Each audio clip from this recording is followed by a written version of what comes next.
Today's golf lesson is all about the Tour Pro arm move in transition.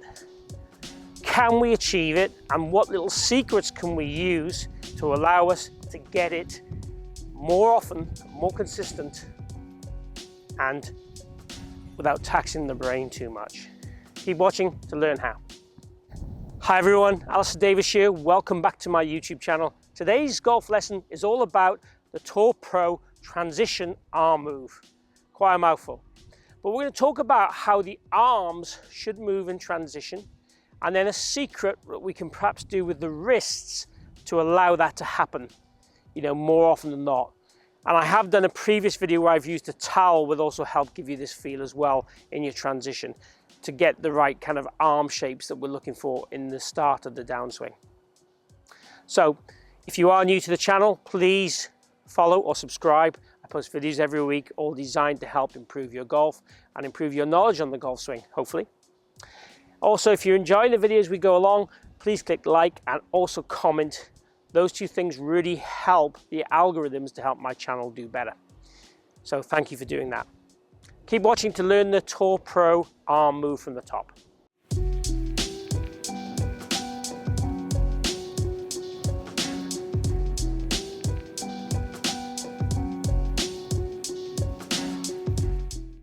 So recently I saw a video from John Sinclair, who's one of the most, let's say, the most used guy for 3D biomechanics from tour professionals on the PGA Tour.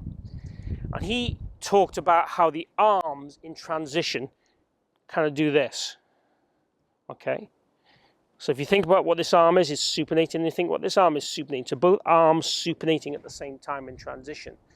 Now if we do that, you'll see here that the elbows actually squeeze more together. So the concept of squeezing a ball between your arms is a really good one.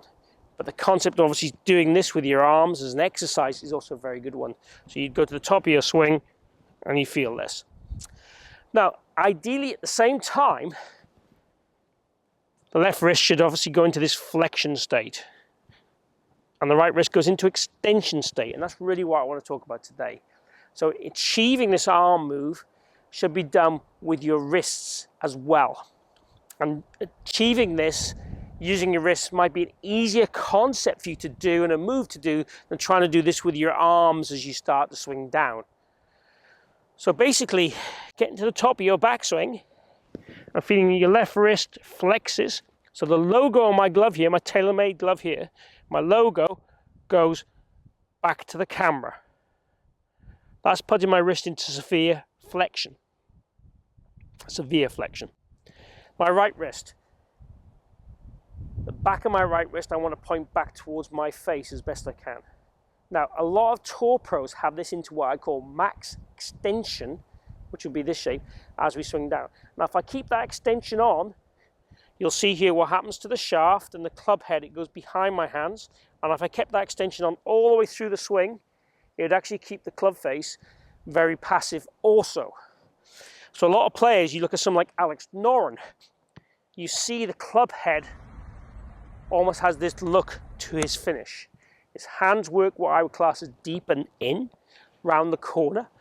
The club head stays to the right. The shaft tries to stay to the right of the hands. It doesn't completely. What he does when he gets into his finish, the shaft almost goes parallel to his spine, certainly with a short iron shot, because he's trying to control that wrist action in that club face. There is going to be some probably matching up and catching up at some stage when you look at his golf swing. But as a conceptual idea and process, it's a really good one, especially if you overturn the ball, you overdraw the ball, hook the ball. Great for you. This move from the top, though, with the wrists, I would recommend pretty much to any single golfer. What it does is gets the club face in what I would call a stronger position. It gets the center of mass behind the hands. Those two things encourage you to rotate your body through the ball rather than use your hands. And I'm all for that. Anyone that's seen my channel will know that's really part of what I try and put across a lot. The guys that can't move their body, if you get screened and you haven't got the flexibility to do it, then we'd have to have a bit more hand action. I would still encourage the club face to be a bit stronger, and a bit handsy through the ball, because that'd give you a stronger flight. And if you haven't got the flexibility, we're trying to add power and length. So by de-lofting the club more, making it stronger, we're making you spin loft lower, which makes you hit longer, more penetrating iron shots. So the practice is quite simple. We set up to golf balls, we go to the top of the swing, we feel this arm move and wrist move at the same time. We bring it down ideally to our last parallel, and we practice making that move. And when we do it, I can definitely feel it in my wrist. It's different. It's not what I would normally do. I'd like to do it. Just a quick note here, guys, on my videos. You know, quite often this will be my second shot of the day, and I don't practice in between. So if I'm describing a move I don't do naturally, I don't always pull it off. Hopefully I get close. It's more about me trying to give you the ideas and go and run with them. Again, if I practice this move for a month and came and showed you, I'll be able to do a better job. But unfortunately, I haven't got time for that. Right, let's do that one more. So let's take our setup, top of the swing, feel that move, reset, and we're going to try and produce that on the golf swing now.